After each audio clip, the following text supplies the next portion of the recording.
Chapter 2 हम पढ़ रहे थे बायोलॉजिकल मॉलिक्यूल, और चैप्टर 2 के अंदर हमने लास्ट लेक्चर में लिपिड्स को स्टडी किया था, और लिपिड्स के अंदर हमने लिपिड्स के स्ट्रक्चर को देखा था, फिर हमने फैटी एसिड्स को देखा था, फैटी एसिड्स के मजीद हमने डिफरेंट एग्जांपल्स को पढ़ा था, एग्जांपल्स को स्टडी किया था। उसके अलावा हमने इसके स्ट्रक्चर को देखा था, डिफरेंट इसकी कैरेक्टरिस्टिक्स और प्रॉपर्टीज देखी थी। आज का जो हमारा टॉपिक है, आज हम इसी को आगे कंटिन्यू करेंगे, और आज हम लिपिड्स को क्लासीफाई करेंगे, लिपिड्स की क्लासिफिकेशन को देखेंगे, और फिर उसके बाद हम उनको डिटेल में डिस्कस करेंगे कि उनकी क्लासिफिकेशन, जो उसके डिफरेंट ग्रुप्स बन जाते हैं, उनके क्या क्या प्रॉपर्टीज हैं। तो सबसे पहले तो हम देख लेते हैं क्लासिफिकेशन ऑफ लिपिड्स। लिपिड्स को अगर हम थोड़ा सा रिवाइज करें, लिपिड्स में हमने क्या पढ़ा था? लिपिड्स को हमने देखा था कि लिपिड्स जो हैं वो बेसिकली हेट्रोजेनस ग्रुप है, एक डाइवर्स ग्रुप है फैटी एसिड्स का, और इनको हमने कहा था कि दे आर हाइड्रोफोबिक। हाइड्रोफोबिक का क्या मतलब है? ये टर्म आप ऑलरेडी अपने बायोलॉजी के अंदर भी पढ़ चुके हैं। हाइड्रो का मतलब होता है वाटर, हाइड्रो जब भी यूज किया जाता है वाटर के लिए यूज किया जाता है। फोबिक का क्या मतलब है? फोबिक का वर्ड जो है वो फोबिया से निकला है। फोबिया आप जनरली जानते हैं फियर को, डर को, किसी भी चीज का डर। तो जब हाइड्रोफोबिक का मतलब क्या है, हाइड्रोफोबिक की टर्म यूज करते हैं, तो हम कहते हैं कि ऐसी चीजें जो कि पानी के अंदर डिसॉल्व ना हो सके या पानी से डरती हो। डरने का मतलब हम लेते हैं इस तरह से कि वो पानी से दूर रहती हो, तो हम उनको कहते हैं हाइड्रोफोबिक है, यानी नॉट सोल्युबल इन वाटर, पानी के अंदर ये सोल्युबल नहीं होते। तो लिपिड्स जो है वो पानी के अंदर सोल्युबल नहीं होते, ये सिर्फ ऑर्गेनिक सॉल्वेंट्स के अंदर ही सोल्युबल हो सकते हैं। जब हम इनको क्लासीफाई करते हैं तो हम डिफरेंट ग्रुप्स में क्लासीफाई करते हैं। डिफरेंट तरह के हमारे पास ग्रुप्स आ जाते हैं लिपिड्स के, जिनके अंदर हम कहते हैं हमारे पास है एसाइल ग्लिसरोल,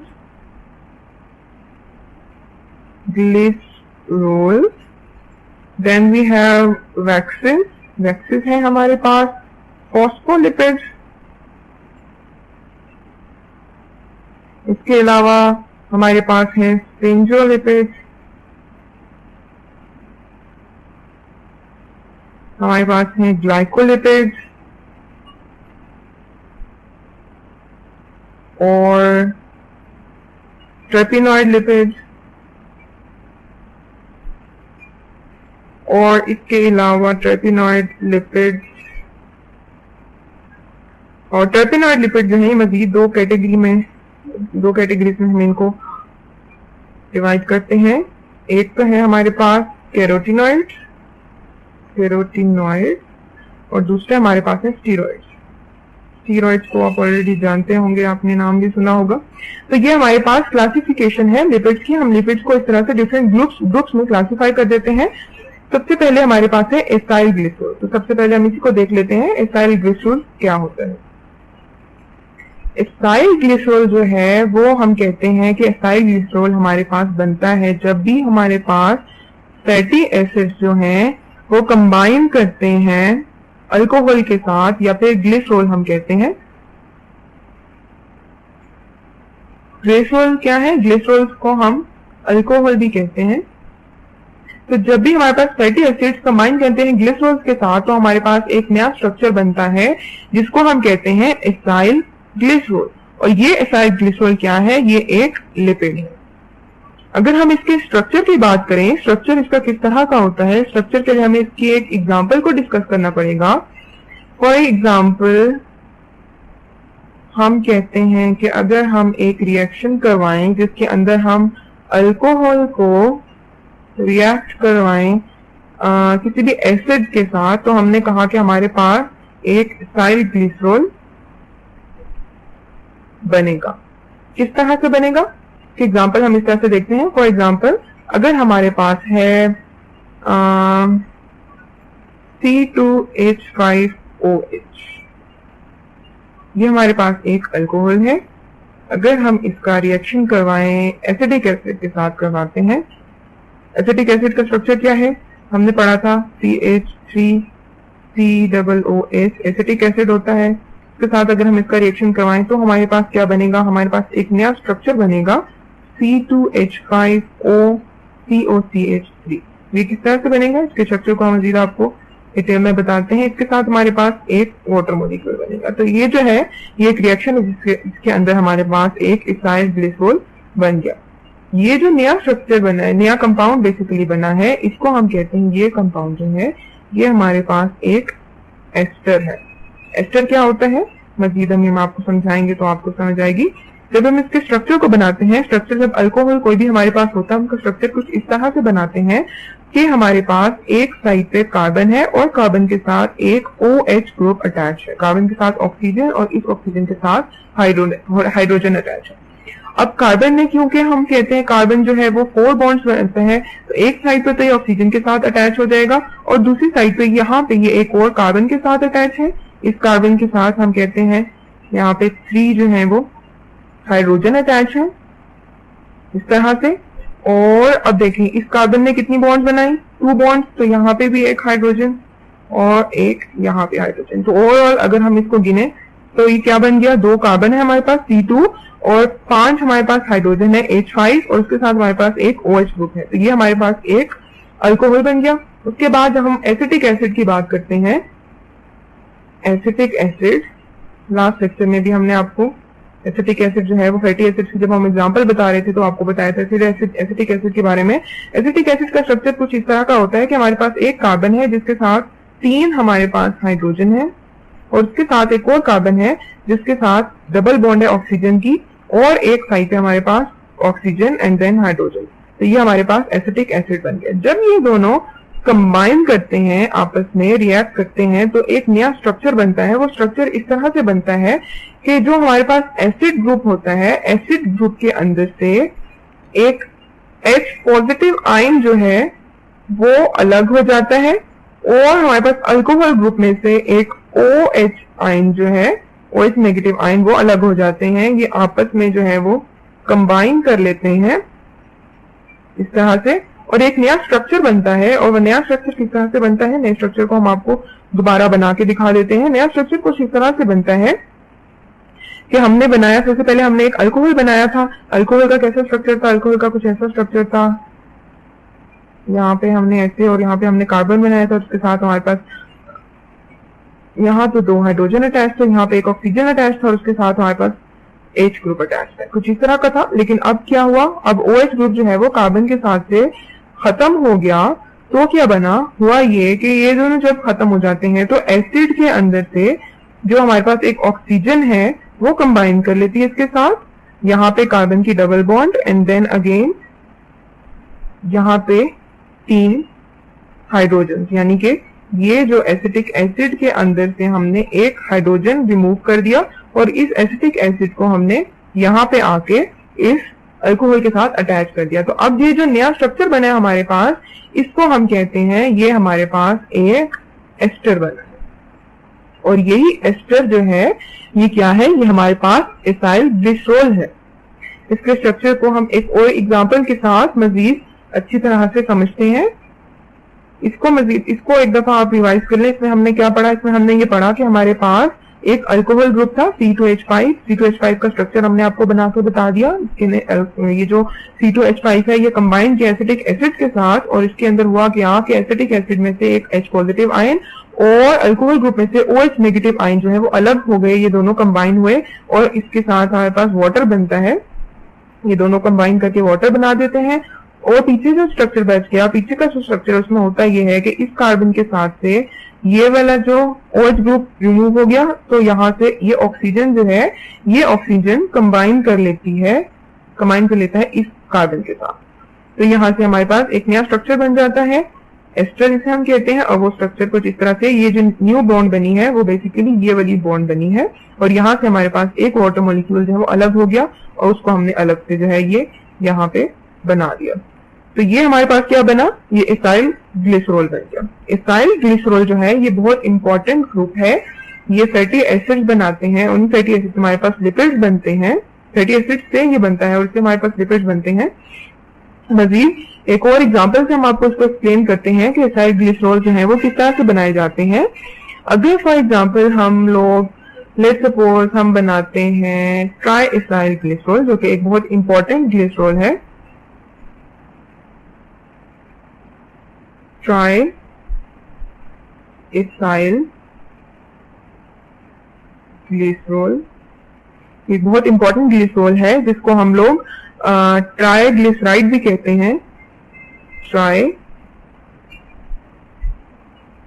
ग्लिसराइड, या फिर हम इसको न्यूट्रल लिपिड भी कहा जाता है। Neutral lipid. इसके स्ट्रक्चर को अगर हम देखें तो इसका स्ट्रक्चर कुछ इस तरह का होता है। हमारे पास इंग्रेडिएंट्स, जैसे हम कोई रेसिपी बनाते हैं ना, उसके इंग्रेडिएंट्स लिखते हैं, तो इस तरह से आप इसको देख लें अपने याद करने के लिए कि हमें क्या क्या चीजें चाहिए इसको बनाने के लिए। हमें चाहिए fatty acid, 3 other fatty acid चाहिए हमें, और हमें इसके साथ चाहिए एक ग्लिसरॉल। एक ग्लिसरॉल और 3 फैटी एसिड हमें चाहिए। इन दोनों को अगर हम एक एंजाइम की प्रेजेंस में रिएक्ट करवाएंगे तो क्या होगा? होगा ये कि हमारे पास एक ट्राई इथाइल ग्लिसरॉल बनेगा।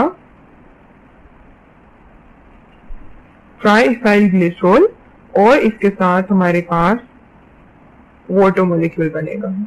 अब ये जो हमारे पास एक केमिकल रिएक्शन जिसे हमने देखा, इसको अगर हम स्ट्रक्चर बना के पढ़ लें तो हमें ज्यादा अच्छी तरह से समझ आएगा। इसका स्ट्रक्चर कुछ इस तरह से बनेगा। हमने कहा हमें 3 फैटी एसिड चाहिए, तो 3 फैटी एसिड को हम बना लेते हैं। फैटी एसिड हमने पिछले लेक्चर में डिटेल में देखा था। फैटी एसिड हमने कहा था वो तमाम चीजें जिनके अंदर COOH प्रेजेंट हो, वो फैटी एसिड होंगे। तो 3 फैटी एसिड हमें चाहिए। कोई भी फैटी एसिड हम उठा लेते हैं। फॉर एग्जाम्पल हमने फैटी एसिड बना लिया ऐसे COOH, ये हमारे पास बन गया। इसके साथ कोई भी अल्काइल ग्रुप लगा लें, ये एक फैटी एसिड हो गया।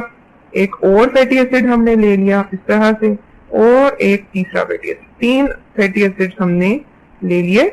अब इन 3 फैटी एसिड के साथ हमने कंबाइन किसको करना है? हमने एक ग्लिसरॉल को कंबाइन करना है। ग्लिसरॉल का स्ट्रक्चर किस तरह का है? ग्लिसरॉल हमने आपको बताया कि वो एक अल्कोहल ग्रुप होता है। तो ग्लिसरॉल को हम इस तरह से बना लेते हैं। एक ऐसा ग्लिसरॉल हमारे पास जिसके अंदर एक कार्बन है, और यहाँ पे हमारे पास OH ग्रुप अटैच है। इसी तरह यहाँ पे hydrogen and then OH group, then we have hydrogen and OH group. इस तरह से कार्बन की 4 बॉन्ड्स आपने पूरी करनी है। तो इस तरह से हमारे पास एक स्ट्रक्चर बन गया। इसमें है क्या? यहाँ पे हमारे पास है 3 फैटी एसिड, ये हमारे पास फैटी एसिड है, और ये हमारे पास एक ग्लिसरॉल है। ये दोनों आपस में कंबाइन करेंगे। अब ये कंबाइन किस तरह से करते हैं?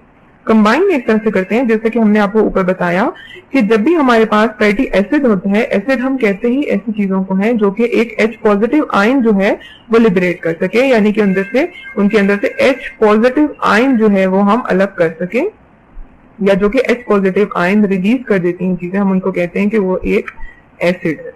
तो जब अगर हम इसके स्ट्रक्चर को देखते हैं, यहाँ से हम अगर एक H पॉजिटिव आयन, H जो है, सॉरी ये एसिड है हमारे पास, तो इस एसिड में से हमने एक H निकाल लिया, और हमारे पास अल्कोहल से अगर हम OH अलग कर लें, जैसा कि हमने अपने पिछले स्ट्रक्चर में किया था, इसी तरह इसमें से भी ये एक H निकाल लें, यहाँ से हम OH निकाल लेते हैं, और यहाँ से हम एक H अलग कर लें, यहाँ से OH अलग कर लें। तो यहाँ से बेसिकली हमने क्या किया कि 3 वाटर मॉलिक्यूल्स हमारे पास आ सकते हैं अगर हम यहाँ से इनको तरह से सेपरेट कर लें।